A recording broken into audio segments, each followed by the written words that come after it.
بسم الله الرحمن الرحيم نحمد ونصلي على رسوله الكريم أما بعد فأعوذ بالله السميع العليم من الشيطان الرجيم بسم الله الرحمن الرحيم اللهم لك الحمد كما ينبغي لجلال وجهك وعظيم سلطانك اللهم صل على محمد وعلى آل محمد أفضل صلواتك بعدد معلوماتك وبارك وسلم برادران اسلام اور خواتین اسلام، آج میں آپ کی خدمت میں عید کی قربانی کے بارے میں کتاب و سنت کی روشنی میں احکامات بتانا چاہتا ہوں۔ یہ بات ذہن نشین کر لیں کہ عید کی قربانی رسول اکرم صلی اللہ علیہ وسلم نے ہجرت کے بعد پورے 10 سال مدینہ منورہ میں آپ نے اس قربانی کا اہتمام فرمایا۔ یہاں یہ بات واضح ہو چکی کہ عید کی قربانی کا حکم یہ حج کی فرضیت سے پہلے ہے۔ حج کی فرضیت کا حکم ہجرت کے 9ویں سال ہوا، جبکہ عید اضحیٰ کی قربانی رسول اکرم صلی اللہ علیہ وسلم نے مدینہ منورہ میں ہجرت کے بعد اصحاب، انصار و مہاجرین، ان سب کے سامنے آپ نے اپنا یہ عمل اور اس کے بارے میں احکامات کی روشنی سے ارشادات آپ کے مسلمہ حقیقت ہیں کہ عید کی قربانی کا تصور وہ حج کی قربانی کے ساتھ نہیں، بلکہ دنیا بھر میں جہاں بھی جو مسلمان صاحب استطاعت، صاحب نصاب ہے، اس پر عید کی قربانی واجب ہے۔ ہر بالغ عاقل پر جو صاحب نصاب ہو۔ اب اس کے مسائل بہت سارے ہیں، یہاں یہ بات ذہن نشین کر لیں کہ عید کی قربانی کا حکم مدینہ منورہ میں رسول اکرم صلی اللہ علیہ وسلم نے جب دیا تو صحابہ اکرام رضوان اللہ علیہم اجمعین نے رسالت مآب صلی اللہ علیہ وسلم سے استفسار میں یہ سوال کیا، جس کو باقاعدہ طور پر مسند احمد میں، مشکوٰۃ شریف، ابن ماجہ، اس میں یہ حدیث موجود ہے کہ رسول اکرم صلی اللہ علیہ وسلم سے صحابہ اکرام نے اس بابت میں یہ پوچھا۔ وعن زید بن ارقم رضی اللہ تعالی عنہ قال اصحاب رسول اللہ صلی اللہ علیہ وسلم یا رسول اللہ ما هذه الاضاحی قال سنت ابیکم ابراہیم۔ اب یہاں حضرت زید بن ارقم رضی اللہ تعالی عنہ جس کے راوی ہیں، وہ کہتے ہیں کہ صحابہ کرام نے رسول اکرم صلی اللہ علیہ وسلم سے استفسار کیا۔ قال اصحاب رسول اللہ صلی اللہ علیہ وسلم یا رسول اللہ ما هذه الاضاحی، یہ جو آپ قربانی یہاں عید کے دن کر رہے ہیں، اس کی حقیقت کیا ہے؟ قال رسول اللہ صلی اللہ علیہ وسلم سنت ابیکم ابراہیم علیہ السلام، یہ حضرت ابراہیم علیہ السلام کی سنت ہے، تمہارے باپ ابراہیم علیہ السلام۔ یہاں پر ابو الانبیاء نے جو قربانی کی تھی اور رسول اکرم صلی اللہ علیہ وسلم انہی کی پشت سے اسماعیل علیہ السلام کی نسل سے قریشی اور ہاشمی، مطلبی، مکی و مدنی،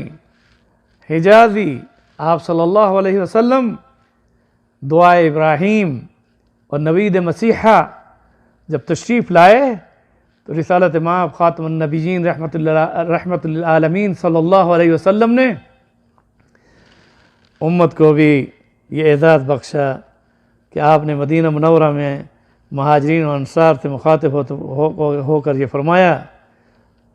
سنت ابیکم ابراہیم، یہ تمہارے باپ ابراہیم علیہ السلام کی سنت ہے۔ اب یہاں پر رسول اکرم صلی اللہ علیہ وسلم نے بھی امت کو مخاطب کر کے یہ فرمایا سنت ابیکم ابراہیم علیہ السلام، یہ آپ کے باپ ابراہیم علیہ السلام کی سنت ہے، یہ اس کا طریقہ ہے۔ قالوا فما لنا فیہا یا رسول اللہ۔ اب یہاں پر صحابہ کرام کا رسول اکرم صلی اللہ علیہ وسلم سے یہ سوال کرنا کہ اس میں ہمیں کیا ملتا ہے؟ فما لنا فیہا یا رسول اللہ، اس قربانی کے کرنے سے جس میں جانور کو ذبح کر دینا ہے، اس میں ملتا کیا ہے؟ تو آپ صلی اللہ علیہ وسلم نے ارشاد فرمایا کہ جب تم قربانی کا جانور ذبح کرتے ہو، قال لکل شعرۃ حسنہ، اور قربانی کے جانور کے کھال پر جتنے بال ہیں ہر بال کے بدلے میں ایک نیکی۔ اب کتنی بڑی بات ہے، بکری بکرا اس کے بالوں کی تعداد لا تعداد ہے، مگر یہ واضح نشین کر لیں کہ صحابہ نے اور بھی اس سے آگے بڑھ کر پوچھ لیا، قالوا فالصوف، ایسا جانور جس پر اون ہو، جیسے دمبی، اسی طرح سے بھیڑی۔ اب وہ جو جانور جن کی جلد پر بال نہیں، اون ہے، اور اون کی تعداد بالوں سے بہت زیادہ ہوتی ہے، تو رسالت امام صلی اللہ علیہ وسلم نے ان کے جواب میں آپ نے ارشاد فرمایا، قال لکل، آپ نے فرمایا قال لکل شعرۃ من الصوف حسنہ، فرمایا ہر وہ جانور جس پر اون ہے، اس اون کے ایک ایک بال، اون کے ایک ایک بال کے بدلے میں نیکی ہے۔ اب یہاں یہ بات ذہن نشین کر لیں کہ رسالت امام صلی اللہ علیہ وسلم نے اس کا اہتمام اس حد تک فرمایا کہ آپ اپنی طرف سے بھی قربانی فرماتے تھے، اسی طرح سے اپنی ازواج مطہرات کی طرف سے بھی قربانیاں فرماتے تھے، اسی طرح سے آپ اپنی بنات کی طرف سے بھی قربانیاں فرماتے تھے۔ یہی وجہ ہے کہ رسالت امام صلی اللہ علیہ وسلم نے حضرت فاطمہ الزہرا رضی اللہ تعالی عنہا، جو آپ کی لخت جگر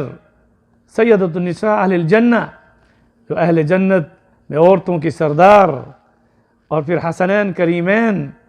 جو کہ سیدہ شباب اہل الجنہ الحسن والحسین،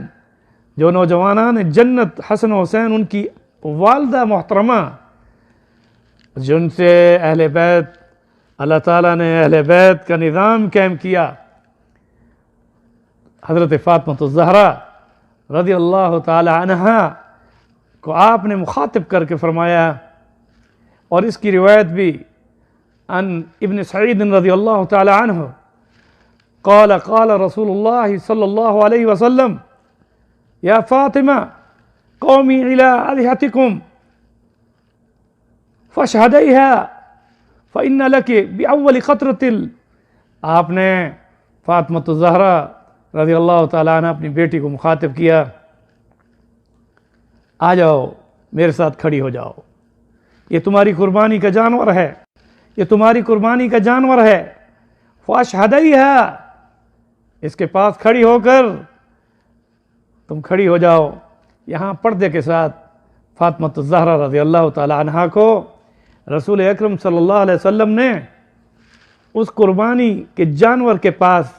جو حضرت فاطمہ الزہرا رضی اللہ تعالی عنہا کی طرف سے ذبح کیا جانا تھا، آپ نے اپنے ساتھ کھڑا فرمایا اور فرمایا فاشہدیہا،